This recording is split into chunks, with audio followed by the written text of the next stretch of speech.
Bonsoir, donc bienvenue à ce premier cours sur Job. Donc pour les nouvelles, en l'occurrence, donc vous l'avez peut-être vu sur le site, je vais ramener des commentaires aussi bien patristiques que rabbiniques. Voilà.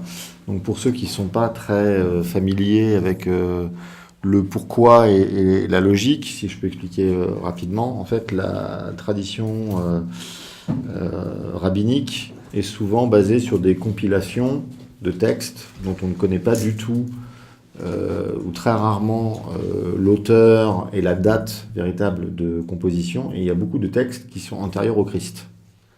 Donc ça c'est mais par contre on ne les a que dans cette tradition-là. On ne les a pas dans la tradition chrétienne ou sous des formes très différentes.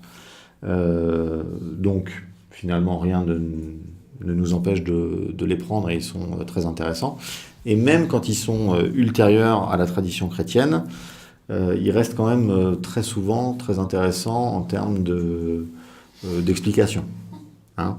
Donc moi, je dirais le mode de fonctionnement de mon cours, c'est je sélectionne de façon très subjective les commentaires, donc soit des pairs, soit des rabbins qui me semblent intéressants, et je les assemble, je les mets en exergue, je vous les propose, et ensuite, éventuellement, quand il y a des choses qui ne sont pas claires, on peut échanger dessus. Que dire d'autre ? Alors, j'ai écrit ce cours en partant du principe que la personne avait assisté au cours sur la Genèse.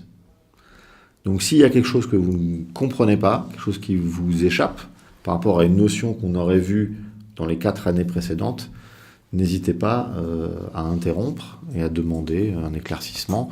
Je pense que même pour les grands spécialistes de la Genèse qui sont parmi nous, ça ne pourra pas faire de mal éventuellement de revenir sur une notion. Voilà. Alors le livre de Job, si vous l'avez un petit peu parcouru avant de venir, en tout cas dans son introduction, il a une structure très particulière. Vous avez un début en prose, ensuite vous avez beaucoup de dialogues entre Job et ses amis, cette fois sur un mode poétique versifié.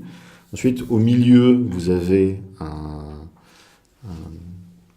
quelque chose qui arrive un petit peu comme ça, de nulle part, assez étonnant, un poème sur la sagesse.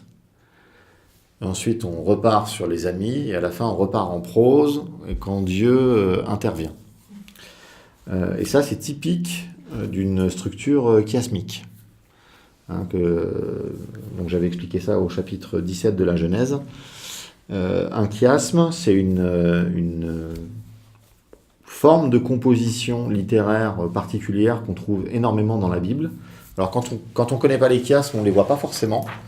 Et quand on connaît le principe, après, on les débusque assez facilement. Donc je vais vous donner un tout petit chiasme, en plus que vous connaissez, très probablement. Le Shabbat, l'homme n'a pas été fait pour le Shabbat, le Shabbat a été fait pour l'homme. Hein, vous avez comme ça donc Jésus, quand il dit ça, il fait un chiasme.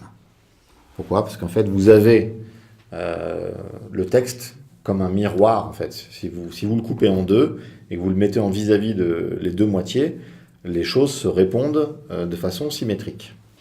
Okay ?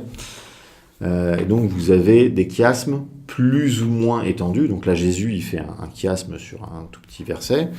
Et vous avez des chiasmes qui peuvent être beaucoup plus longs. On avait vu, par exemple, que tout le récit du déluge était un chiasme. Donc ça va du début du chapitre... genre 8, 9, un truc comme ça. Enfin, c'est étendu sur 2 chapitres de la Genèse. Du début, avec toute la montée des eaux, jusqu'au milieu, puis la descente des eaux et la fin. Et bien, verset par verset, les choses se répondent. Okay, vous pourrez revenir sur ce passage-là. Et donc, un chiasme, souvent, pas systématiquement, par exemple, quand Jésus parle du Shabbat et de l'homme, il n'y a pas de centre.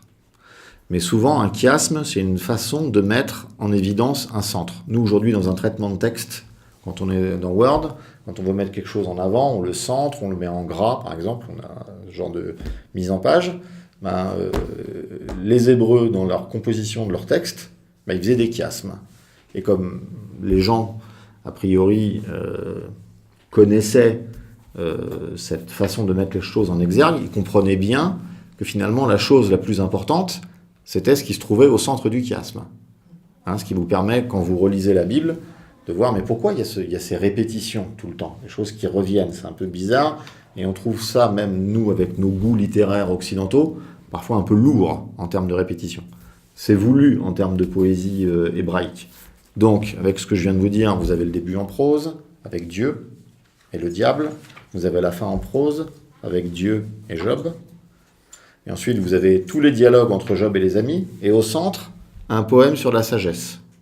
Donc, quel est le but de celui qui a écrit ce livre? De nous mettre en avant, la chose la plus importante pour lui, le truc vraiment qu'il voulait nous dire par-dessus tout, et si on doit retenir quelque chose de tout ce livre, c'est ça. C'est le poème central sur la sagesse. Okay ? Et cette forme de construction-là, elle met un peu à mal les théories d'écriture à strates successives des textes qu'on appelle la critique historique. Donc la critique historique, c'est des gens qui étudient les textes en pensant, en partant du principe, avec ce postulat, que finalement le texte a été modifié au fur et à mesure du temps par plusieurs personnes. Si vous avez une structure très géométrique en chiasme, ça démontre finalement le contraire.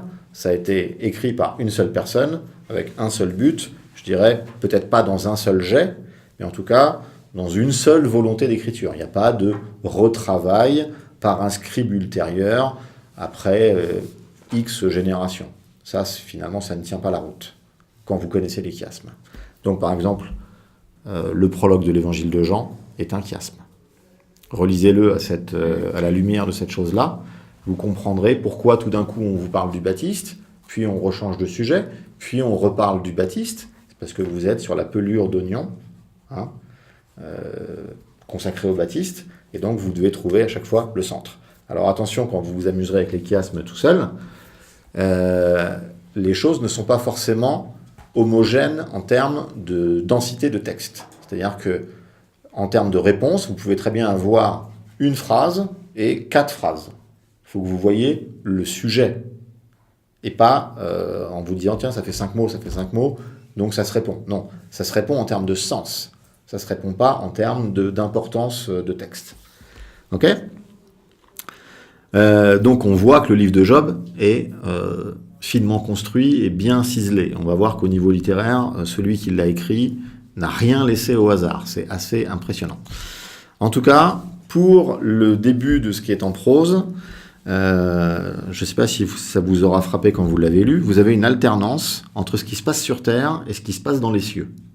Vous avez une description sur Terre, on vous montre, alors moi j'appelais ça la vie parfaite de Job. Ensuite on passe dans les cieux, il y a une assemblée dans les cieux, avec un dialogue assez étonnant entre Dieu et le diable. Par rapport à l'image qu'on se fait de Dieu, on se dit ce dialogue est assez étonnant. Ensuite vous retournez sur Terre, là, c'est les premières choses désagréables pour Job. Ensuite on repart dans les cieux, où Dieu et le diable se disent bon ben alors... voilà, il y a des choses qui ont bougé, qu'est-ce qu'on fait ? Hop, donc il y a une autre décision qui est prise. Ensuite, on repart sur Terre. Et ensuite, on reste sur Terre. Longtemps. Très longtemps. Voilà. Donc ça, je dirais, c'est la structure du début. Donc on voit qu'il y a une forme de construction. Ça ne peut pas être dû au hasard. Et donc, même à la fin, c'est Dieu qui vient sur Terre au niveau des paroles. Donc, cette histoire, elle commence un petit peu, une sorte de va-et-vient entre le ciel et la terre, mais après, c'est exclusivement sur Terre, même quand Dieu est mis en scène. Alors, origine de Job. Alors, ce qui est intéressant au niveau des commentaires, de ce que j'ai pu voir, il y a beaucoup... Alors, tous les juifs ne sont pas d'accord, ce qui est un grand classique chez les juifs, mais les juifs le voient juif. Il y en a quelques-uns qui le voient gentil, mais la plupart le voient juif. Et les chrétiens le voient tous intégralement gentil. Il n'y en a pas un seul qui l'imagine étant juif. Alors vous avez certains commentaires rabbiniques qui placent Abraham au-dessus, parce que dans la Genèse, Abraham craignait et aimait Dieu, tandis que Job craignait Dieu.